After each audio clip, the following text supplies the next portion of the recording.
Good morning and welcome to you all. मैं रविंदर पुनिया आपका स्वागत करता हूं आपके अपने YouTube channel step to success with Ravinder Punia के अंदर। आज हम क्लास 7 से chapter 7 weather climate and adaptations in animals पढ़ने वाले हैं। ये इस चैप्टर की हमने एक वीडियो पहले भी निकाली थी, लेकिन जो रिस्पॉन्स था वो इतना अच्छा नहीं आया, तो हमने सोचा कि क्यों ना एक और वीडियो इसके लिए निकाली जाए। तो आइए पढ़ते हैं। स्टूडेंट्स, हम लोगों ने वेदर के बारे में अक्सर सुना होगा कि भी वेदर के कारण, बैड वेदर के कारण फ़्लाइट्स जो हैं पोस्टपोन हो गई, या फिर फॉग ज़्यादा होने के कारण कई जो ट्रेन्स हैं वो लेट हो रही हैं सर्दियों के अंदर। और इसके बाद अलग से हम कई सारे देखते हैं कि कोई मैच कैंसिल हो गया है। तो आखिरकार ये है क्या वेदर, और क्या चीज़ इसके अंदर सब आती हैं, क्या इसके एलिमेंट्स हैं और क्या कुछ इसके फीचर्स हैं, ये हम सब इस वीडियो के अंदर जानेंगे। तो स्टूडेंट्स, वीडियो को कंप्लीट देखें, और अभी तक आपने चैनल अगर सब्सक्राइब नहीं किया है तो आपसे मेरी रिक्वेस्ट है कि चैनल सब्सक्राइब कर दिए, ताकि आपको जो आने वाली अपडेट्स हैं वो कंटिन्यूस मिलती रहें। Okay students, this is the chapter 7 weather climate and adaptations. तो इसमें एक एक्टिविटी दे रखी है, जिस एक्टिविटी के अंदर आपको वेदर की रिपोर्ट्स कलेक्ट करनी है एक वीक की, और उसकी इन्फॉर्मेशंस को रिकॉर्ड करना है। तो स्टूडेंट्स, लेट्स चेक इट कि क्या कुछ है। न्यूज़पेपर के अंदर हमको स्टूडेंट्स कुछ ऐसा कॉलम मिलता है जिसके अंदर हम वेदर की रिपोर्ट्स देखते हैं। तो वेदर में हमको maximum temperature, moon set, moon rise, sunset, sunrise, इस तरह की जो इन्फॉर्मेशंस हैं वो मिलती हैं। साथ ही हमें ये पता चलता है कि पूरा दिन कैसा रहेगा। एज़ लाइक जैसे हम वेदर की बात कर रहे हैं थर्सडे की, तो यहाँ जो दिन है वो पार्शली क्लाउडी स्काई रहेगा with few spells of rain, थोड़ी बहुत कुछ रेन आएंगी, और maximum and minimum temperature on Thursday will be around 31 and 23 degree Celsius. बिल्कुल वैसे ही हमको और दिनों का, फ्राइडे का, सैटरडे का, संडे का, मंडे का, ये 5 दिनों का जो वेदर है हमको इसमें देखने को मिल रहा है। अब इससे हमें क्या जो इन्फॉर्मेशन है वो मिलेगी, वो हम देख। स्टूडेंट्स, हमको जो इन्फॉर्मेशन इसमें मिल रही है, हमने जो ऑब्ज़र्व किया है कि हमें हर दिन तो टेम्परेचर देखने को मिला है, एक मैक्सिमम टेम्परेचर और एक मिनिमम टेम्परेचर। एज़ लाइक जैसे हम यहाँ देख सकते हैं 11/9 को maximum temperature is 33.2 degree Celsius and minimum temperature is 24.5 degree Celsius. और साथ में 12 का अगर हम देखें तो maximum temperature is 26.4 and the minimum temperature 23.3। साथ में हमको रिलेटिव ह्यूमिडिटी देखने को मिल रही है। ह्यूमिडिटी लेवल जो है वो 12 गया, that is 98 and minimum is 92, but there is no rainfall in all 5 days, जिनका हमने डाटा जो है इकट्ठा किया है। तो इससे हमको कंक्लूज़न क्या मिलता है? कंक्लूज़न हमें ये मिलता है कि जो टेम्परेचर, ह्यूमिडिटी, रेनफॉल और मैक्सिमम मिनिमम टेम्परेचर हैं वो सभी दिनों के सेम नहीं होते। This is the first conclusion. And the second conclusion is that day to day changes in temperature, humidity and rainfall are not same. That means कि हर दिन का जो वेदर होगा वो सबका अलग अलग होगा। वेदर का मतलब है मौसम। आप जैसे देख रहे हो कि आसपास का मौसम कैसा है, बहुत ज़्यादा गर्मी है या बहुत ज़्यादा ठंड है। कुछ ऐसे देश हैं जहाँ बर्फ़ भी गिरी हुई है, कुछ ऐसे भी हैं जहाँ बहुत ज़्यादा गर्मी है, even more than 50 degree Celsius भी टेम्परेचर है, ठीक है। और रेनफॉल के लिए अगर हम देखें तो this is the instrument which is used to measure the rainfall, it is called rain gauge. Okay, so weather के बारे में हम लोग बात करें तो weather is hot, humid, cold, windy, dry clouds, all these are weather words. ये सभी के सभी वेदर वर्ड्स हैं जो भी इसके अकॉर्डिंग आते हैं, जो एटमॉस्फेरिक अपनी कंडीशंस बनती हैं उन सभी को हम वेदर के अकॉर्डिंग डील करते हैं। ओके, अगर हम बात करें temperature, humidity, rainfall, wind speed किसी पर्टिकुलर टाइम में, तो ये सब चीज़ हमारे एलिमेंट्स हैं वेदर के। ये सब चीज़ें मिलकर हमारे वेदर को डिसाइड करती हैं कि हमारा जो वेदर है वो कैसा होगा। वो जो अबव एक्टिविटी है उसमें हमें वीक के 5 दिन के बारे में बताया गया है कि वेदर कैसा है फॉर अ पर्टिकुलर डे। एक दिन का जो वेदर रिपोर्ट है वो हमें 24 दिन के बारे में 24 घंटे के बारे में बताती है कि पिछले 24 आवर्स के अंदर जो हमारा वेदर है वो कैसा रहा है। और न्यूज़पेपर में जो हम डाटा देखते हैं वो भी हमारे पास 24 आवर्स के लिए ही मिलता है। वेदर कभी भी चेंज हो सकता है, ये आवर टू आवर भी चेंज हो सकता है। As you can check in your phones also weather forecast news, so they also give the hourly data that when will it rainfall and what is the temperature, what will be the temperature of near about for next 24 hours and all, ठीक, आप ये जान सकते हैं। Okay, अच्छा, ये भी बता सकता है कि भी कितने घंटे बाद बादल आएंगे। ये सारी चीज़ें जो हमको बताता है that is meteorological department of our country, जो वेदर रिपोर्ट्स के बारे में डेली हमारे को बताता है। अब मैक्सिमम और मिनिमम टेम्परेचर के बारे में अगर हम बात करें तो स्टूडेंट्स आप सब एक चीज़ सोचो कि पूरे दिन में सबसे ज़्यादा गर्मी किस टाइम होती है? दोपहर के टाइम पे। दोपहर का टाइम दैट मीन्स अगर हम मान के चलें 12 से 2-3 बजे तक का टाइम जो होता है उसमें मैक्सिमम गर्मी होती है। उसके बाद जो है वो गर्मी कम होने लग जाती है। जैसे जैसे गर्मी रिड्यूस होगी वैसे वैसे उसका जो टेम्परेचर वो भी रिड्यूस हो जाएगा। और सबसे ज़्यादा ठंड होती है मिडनाइट में, रात के बीच में, लगभग 12 से 1-2 बजे के बीच में। सो वो जो टेम्परेचर है वो मिनिमम टेम्परेचर होगा रात का, और दिन के टाइम जब सबसे ज़्यादा गर्मी होती है that is the maximum temperature. तो इसी से हम मैक्सिमम और मिनिमम टेम्परेचर जो है वो रिकॉर्ड करते हैं। Now coming up to the next topic, इसमें देखो एक वेदर का ग्राफ दे रखा है। ये ड्यूरिंग 11 to 16 सितंबर 2014 एट दिल्ली प्रेजेंट बिलो। इसने जो ये डॉटेड लाइन दी गई है that is the minimum temperature, और जो रेड लाइन आपको ये दिख रही है दैट इज़ मैक्सिमम टेम्परेचर। और ये जो आप इंस्ट्रूमेंट देख रहे हो, this instrument shows maximum and minimum temperature of a place. Next topic comes humidity. Humidity का मतलब होता है डैम्पननेस ऑफ एयर।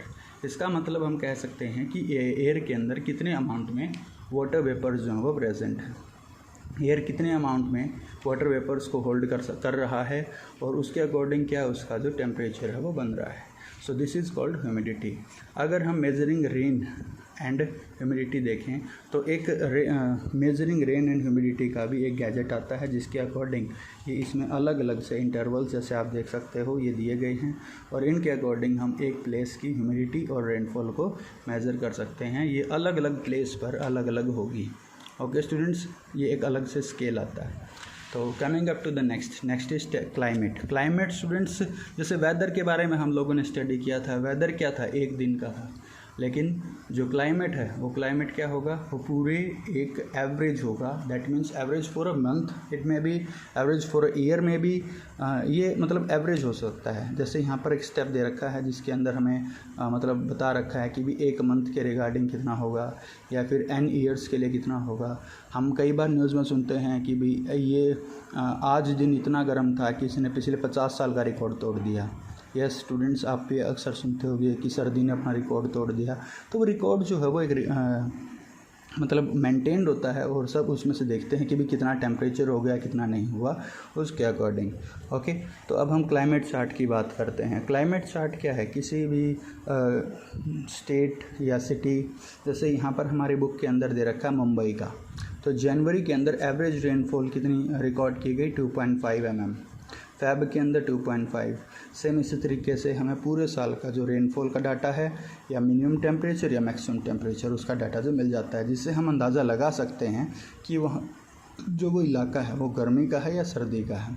अब ऐसे ही हम अगर दिल्ली को देखें तो दिल्ली के अंदर क्या दिखता है हमको? जनवरी के अंदर ज़्यादा रेनफॉल है एज़ कम्पेयर टू बॉम्बे। तो हम दो प्लेसेस को ऐसे क्लाइमेट चार्ट के अकॉर्डिंग कंपेयर कर सकते हैं कि कहाँ गर्मी ज़्यादा होने वाली है और कहाँ गर्मी कम होने वाली है। ओके, नेक्स्ट जो हमने पीछे टेबल देखा था, उस टेबल के अंदर हम लोग देख सकते हैं कि जो month of June, July, August and September, ये महीने ऐसे हैं, जून, जुलाई, अगस्त, सितंबर, जहाँ पर पूरे साल की मैक्सिमम रेनफॉल होती है। ओके, तो एक तो हमें यहाँ पे रेनफॉल का पता चल जाता है कि कब वहाँ पर रेनी सीज़न होता है। सेकंड, हमें ये पता चलता है कि कब कहाँ पर विंटर सीज़न है।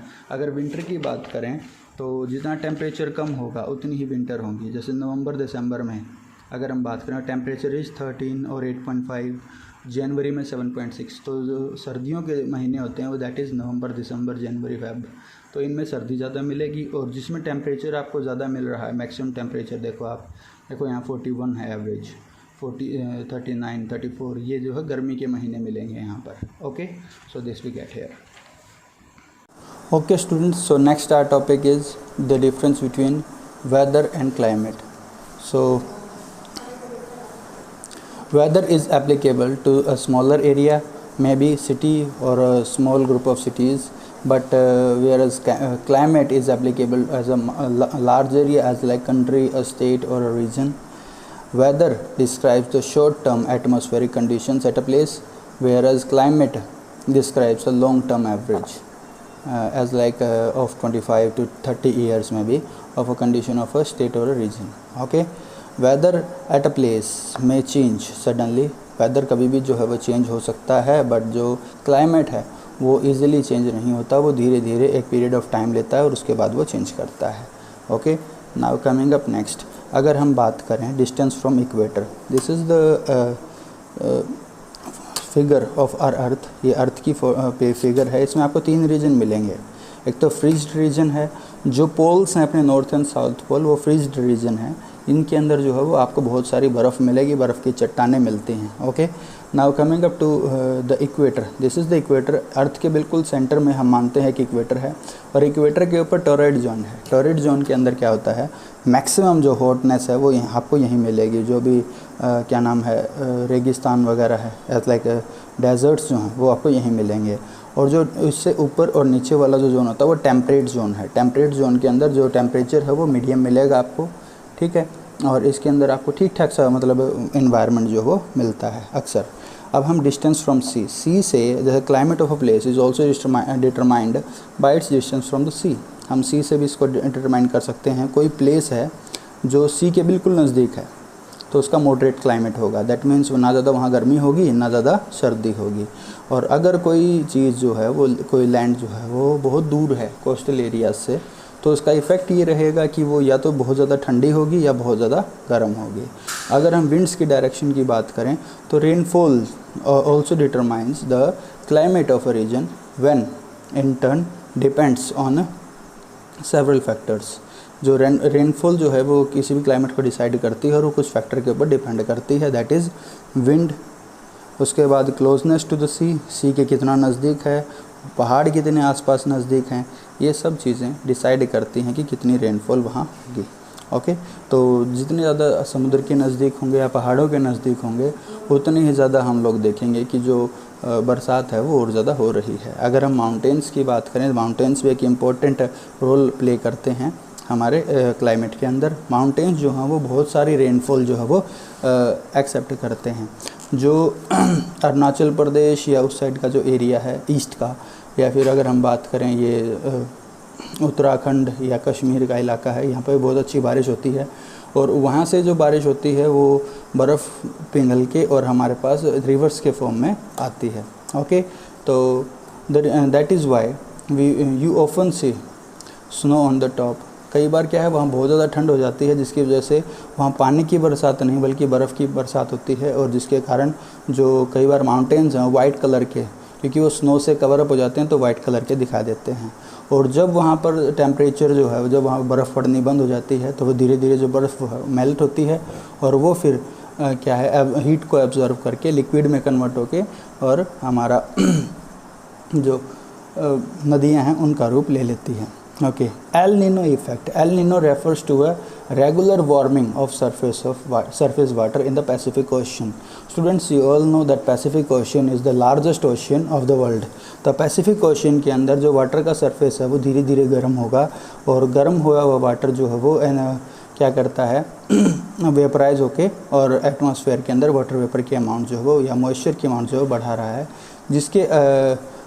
जिसके रिज़ल्ट में जो ग्लोबल वार्मिंग है वो कंटिन्यूस चेंज हो रही है. El Nino caused forest fires in Brazil, tornadoes in Florida and smoke in Indonesia.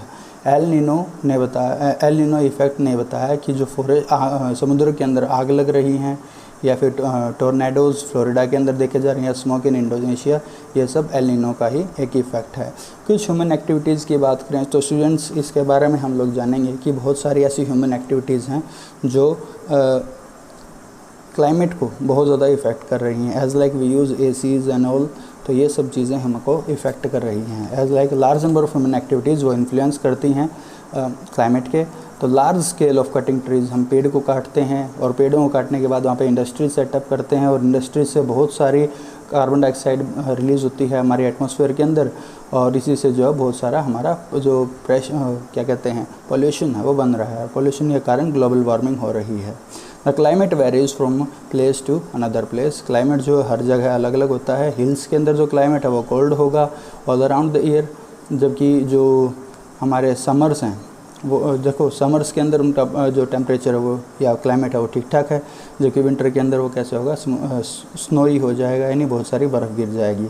Planes के अंदर जो टेम्परेचर है वो कंटिन्यूस चेंज होता रहता है। जैसे आप दिल्ली या हरियाणा या पंजाब की बात करो तो पहले जैसे साल के स्टार्टिंग में सर्दी होती है, उसके बाद फिर गर्मी आ जाती है, फिर उसके बाद रेनी सीज़न आता है, फिर उसके बाद फिर से एक बार जो है विंटर सीज़न आ जाते हैं। तो यही चीज़ जो है प्लेन्स के अंदर चलती रहती है। अलोंग सी शोर की अगर हम बात करें तो पूरे साल टेम्परेचर जो है वो नॉर्मल रहता है। It is warmed and humid, क्योंकि वहाँ पे समुद्र नज़दीक है तो वाटर वेपर की अमाउंट जो है वो ज़्यादा होगी। जो सी ब्रीज़ है और लैंड ब्रीज़ है वो keep on flowing all the day. Okay, in places near equator it is usually hot throughout the year. तो स्टूडेंट्स, आई होप आपको ये चैप्टर जो है अभी तक समझ में आया होगा। एंड आई से thank you for watching. Okay, thank you.